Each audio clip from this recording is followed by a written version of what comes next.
நான் மனுநீதி அறக்கட்டளையினுடைய தலைவர். என் பெயர் மாணிக்கம். மக்களிடத்தில் விழிப்புணர்வு 100% எல்லாரும் ஓட்டு போடணும் அப்படிங்கிற ஒரு விழிப்புணர்வு ஏற்படுத்துறதுக்கோசரம் தான் இந்த மீட்டிங் ஏற்பாடு பண்ணி இதை கண்டக்ட் பண்ணணும். இளைஞர்கள் மத்தியில் நான் பேசுகிறது ரொம்ப பெருமை. இன்றைக்கி எல்லோரும் கண்டிப்பாக ஓட்டு போட்டுருவாங்கன்னு நினைக்கிறேன்.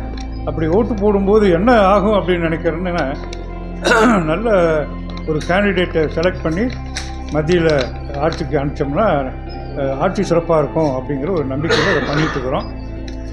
என்னுடைய கடைசி காலத்தில் மனுநீதி சோழனுடைய ஆட்சி முறையை தமிழ்நாட்டிலையும் கொண்டு வந்துடணும்னு ஒரு பேராசையில் வேலை செஞ்சிட்ருக்கிறேன். அந்த ஆட்சி முறை வேற ஒன்றும் இல்லை, அகத்திய மாமுனியே எழுதின ஒரு ஆட்சி முறை. அந்த ஆட்சி முறை வந்துருச்சுன்னா தமிழ்நாடு உலகத்திலேயே ஒரு மிகச்சிறந்த பகுதியாக இருக்கும். பொருளாதாரத்திலிருந்து கலாச்சாரத்திலிருந்து எல்லா விதத்துலேயுமே ஒரு சிறந்த பகுதியாக இருக்கும். அந்த பெரிய நம்பிக்கையோடு நான் வேலை செஞ்சிட்ருக்கிறேன். இப்போ இந்த எலெக்ஷனில் பெரிய லெவலில் ஒரு 16 கோட்பாடுகள் எழுதி, இந்த கோட்பாடு இருக்கிறவங்களுக்கு நீங்கள் ஓட்டு போடுங்கன்னு எழுதி கொடுத்துருக்குறேன். எல்லாத்துக்கும் அந்த காப்பி உங்களுக்கு கிடச்சிருக்கோம். அடுத்த எலெக்ஷனுக்குள்ளே அந்த விழிப்புணர்வை இன்னும் பெருசாக கொண்டு போகலான்னு திட்டம் போட்டு வச்சுருக்கிறோம். அப்போ சிறந்த ஒரு தன்னலமற்ற சுயநலமற்ற ஒரு கேண்டிடேட் எலெக்ட் ஆகி அவங்க ஆட்சியில் உட்கார்ந்து மக்களுக்கு நல்லது செய்வாங்கிற ஒரு நம்பிக்கையில் அதை செஞ்சிட்ருக்குறோம்.